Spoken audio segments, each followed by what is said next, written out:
Hello and welcome to Justice. I'm Judge Jeanine Pirro. Thanks for being with us tonight. This is a problem of the president's own making. He's been president for 5.5 years. When's he going to take responsibility for something?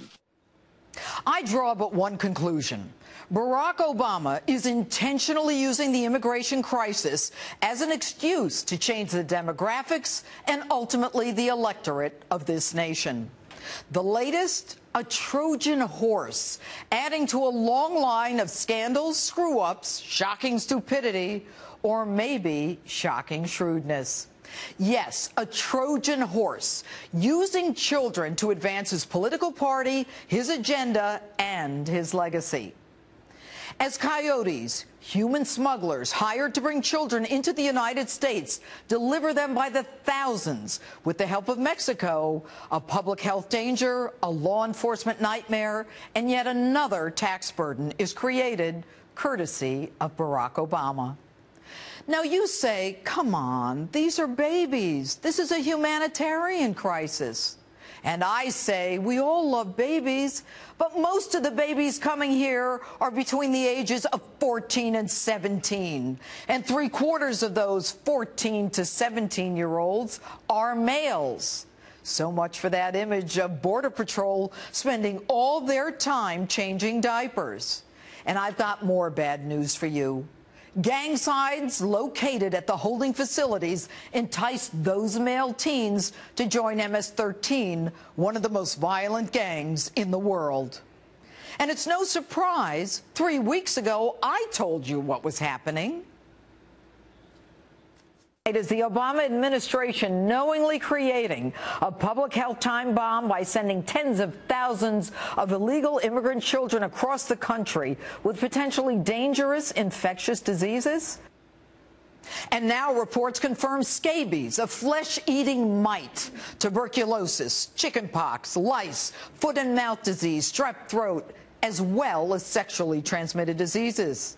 And here's the good news. You ready?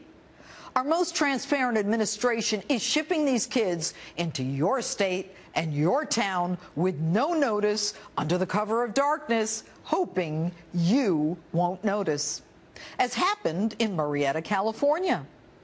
This is how it works. Each child is given a form, one easily duplicated, by the way.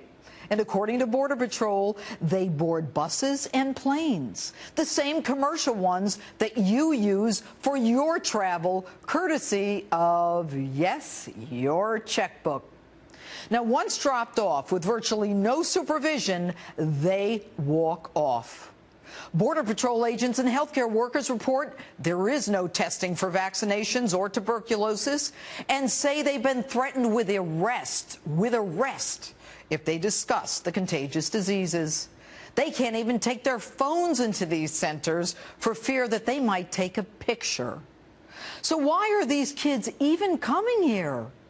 The president says this influx is a result of the desperation and the violence that exists in Central American countries. But do we even know if these kids are from Central America? When in 2012, the United Nations reported individuals from terror-prone Somalia were traveling to Central America to illegally enter the United States. So far this year, almost 60,000 kids have entered illegally. No country in the world would allow its border to be infiltrated by people without identification who haven't even been screened. And what is the president doing to stop this, you ask? Nothing. And who is facilitating the flow of this more than 1,700-mile trek? None other than our good neighbor, Mexico. Now, you may recall then-President Felipe Calderón lecturing Congress a few years back, telling us, "My government does not favor the breaking of the rules. I fully respect the right of any country to enact and enforce its own laws." But then went on to say he didn't agree with the Arizona law that was just passed, to which and for which he then received a standing ovation. And guess who's shipping these kids on trains illegally in violation of our laws that they so-called respect to infiltrate our border? Mexico. For sure, these kids are not paying for that transportation as they ride on trains through Mexico. So who gives Mexico the right to ship them to us?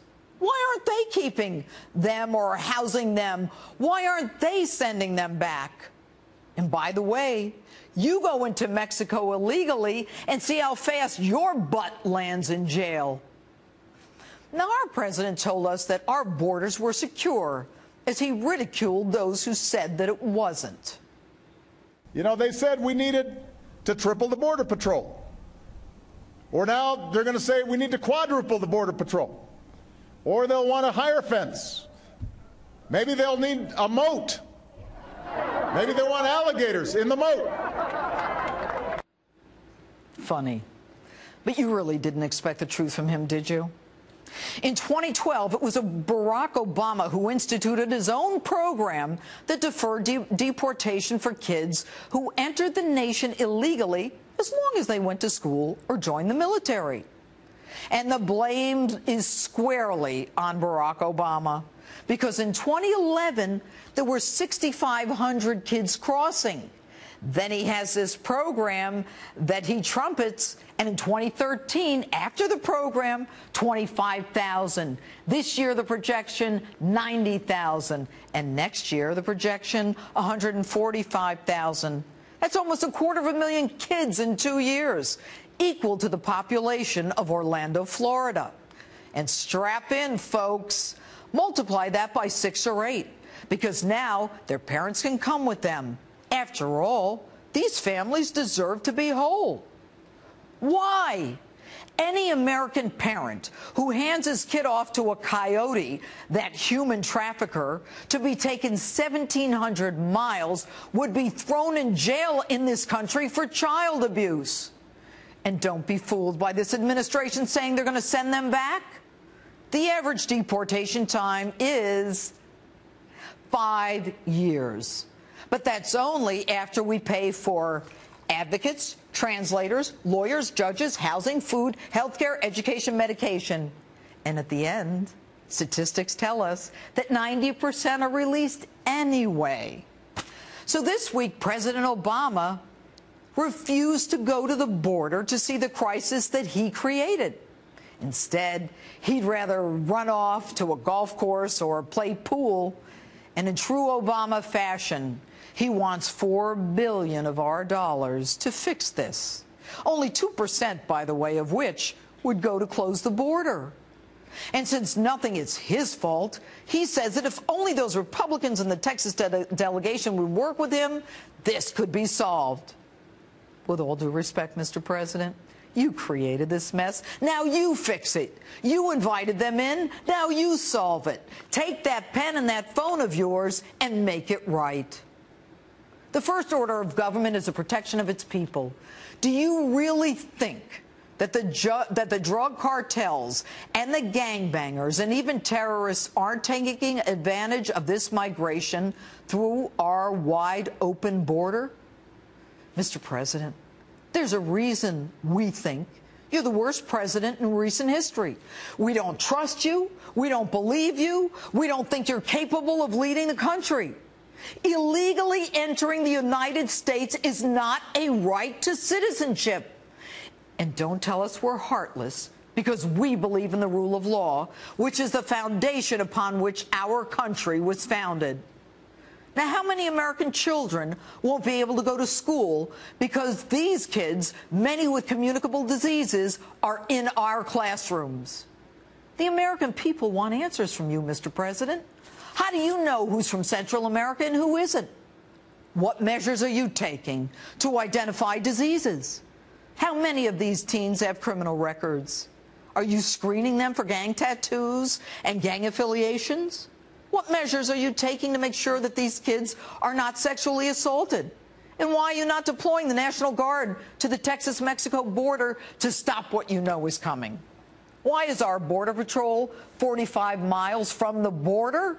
Once they enter the country, they're accorded constitutional rights.